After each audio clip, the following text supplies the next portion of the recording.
Hello friends, welcome back to my new video. तो आज हम अभी तक सब जगह आपने देखा होगा कि वॉर क्यों हो रहा है, वॉर का कारण क्या है, रीज़न क्या है, ईरान क्यों हमला कर रहा है, ये सब चीज़ें। अब इस वीडियो में हम लोग बात करने वाले हैं कि कैसे ये पूरी क्राइसिस इंडिया पर अफेक्ट कर रही है, और इसमें आगे ये भी बात करेंगे कि कैसे कहीं भी लड़ाई होती है उससे इंडिया पर इम्पैक्ट आता है। अगर इसका एग्ज़ाम्पल लें तो लड़ाई हो रही है ईरान की, इज़राइल की, लेकिन सबसे ज़्यादा इफ़ेक्ट पड़ रहा है इंडिया और पाकिस्तान को साइड रख देते हैं, इंडिया के ऑयल प्राइसेस और पेट्रोलियम प्राइसेस पे। तो ऐसा क्या है, क्या हम इतना ज़्यादा एक्सपोर्ट करते हैं गल्फ़ कंट्रीज़ से, या कोई और रीज़न है? केवल इज़राइल ही नहीं, किसी भी कंट्री में वॉर होता है तो सबसे ज़्यादा इम्पैक्ट इंडिया पे क्यों आता है?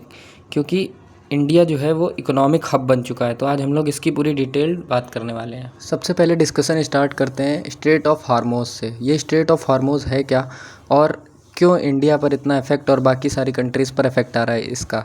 तो स्ट्रेट ऑफ हार्मोज़ वो पतली सी समुद्र की रेखा है जिसके द्वारा 20% से 80% तक जो ऑयल और पेट्रोलियम का जो ट्रैवल होता है वो इसी रूट से होता है।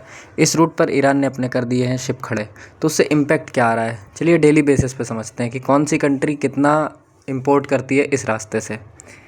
बात करते हैं एक्सपोर्ट की, मतलब कौन सी कंट्री यहाँ से अपना माल भेजती है बेचने के लिए। सबसे पहले सऊदी अरेबिया, जो कि अमेरिका के अलाइज कंट्री है, उस पर इतना ज़्यादा इफेक्ट क्यों आ रहा है? क्योंकि वो per day 6.2 million barrel oil यहाँ से प्रोड्यूस करती है। सेकंड पे यूएई पे आएंगे 2 बिलियन बैरल, फिर इराक, कुवैत, कतर और ईरान। अब इंडिया पर ही क्यों इफेक्ट आ रहा है? जबकि मैं आप लोगों को बताऊं, चाइना जो है वो डेली 5 मिलियन बैरल ऑयल इसी रूट से लेता है, इसी रूट से ट्रैवल कराया जाता है। बट इंडिया की बात करें तो डेली 2 मिलियन बैरल। खैर, इंडिया कोई हाईली डिपेंडेंट कंट्री इन्हीं देशों पे नहीं है, हम रशिया से भी लेते हैं, हम लीबिया से भी लेते हैं, हम वेनेजुला से भी लेते थे। बट क्योंकि ये जो था, ये सबसे प्योर क्वालिटी का ऑयल जो है वो हम लोगों को इसी रूट से मिलता था। जियो पॉलिटिक्स के अलावा एजुकेशनल वीडियो भी होने वाली है। तो अभी तक सब जगह ऑयल और पेट्रोलियम ही आप लोगों ने सुना होगा, लेकिन काफ़ी सारे और केमिकल हैं जो इसी रूट से आते हैं, जो कि डायरेक्टली इनडायरेक्टली इकोनॉमी पे इफेक्ट डालने वाले हैं। जैसे फर्टिलाइज़र इंडिया एक हाईली डिपेंडेंट है, क्रॉप नेशन है जो अपनी क्रॉप्स पे डिपेंडेंट है, और जो सबसे गुड क्वालिटी का फर्टिलाइज़र यूज़ होता है क्रॉप्स को ग्रोन करने के लिए वो इसी रूट से आता है। इनफैक्ट 33% जो फर्टिलाइज़र है वो इस रूट से आता है। मेथनॉल गैस की बात करें, क्रूड ऑयल की बात हो ही चुकी है, मिनरल्स जो एसेंशियल मिनरल्स हैं, जैसे उस टाइप के मिनरल्स जो हमें खाने में नीड होते हैं, वो एनडीजीज, एलएनजीज, सीपीसी, पेटकोक, ये सब कुछ वहाँ से आता है। सॉफ्ट ड्रिंक का इंपोर्ट वहीं से होता है। तो ये वो सारी चीज़ें हैं जो हम लोग वहाँ से इंपोर्ट करते हैं। अब बात करते हैं मिडल ईस्ट और अफ्रीका की, कि क्यों हम लोग अफ्रीका पे ये सब जो इनका वो है नहीं कर पा रहे हैं। मतलब अफ्रीका से क्यों नहीं ये सब एक्सपोर्ट कर पा रहे हैं? अफ्रीका में भी वही मौसम, वही सीजन्स रहते हैं 90% टाइम। तो ऐसा क्या है जो हम लोगों को मिडल ईस्ट पे इतना ज़्यादा डिपेंडेंट होना पड़ रहा है अफ्रीका को छोड़ के? तो ईरान स्ट्रेट ऑफ हार्मोज़ को नहीं छोड़ना चाहता। क्या रीज़न है जो वो पूरा इंपोर्ट रोके हुए, एक्सपोर्ट रोके हुए है?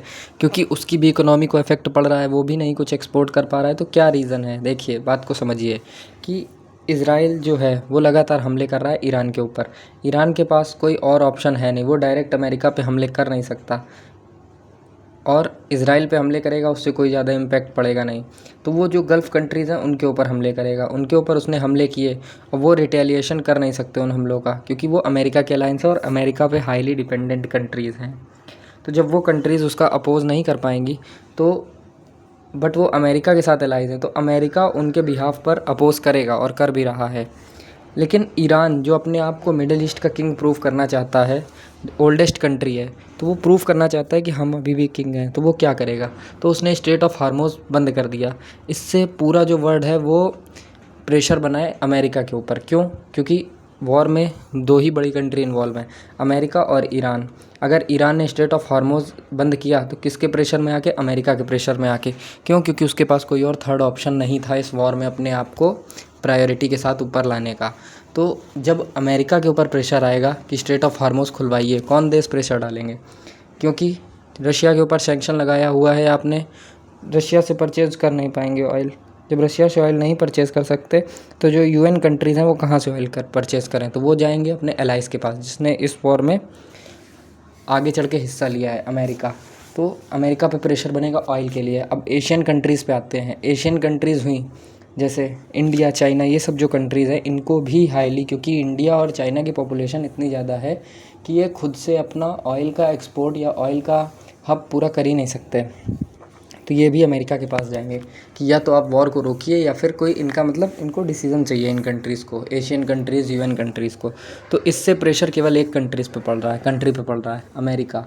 जो कि ईरान का मेन मोटिव था अमेरिका पे प्रेशर बनाने का, वो इस रूट से सक्सेसफुल हो पा रहा है।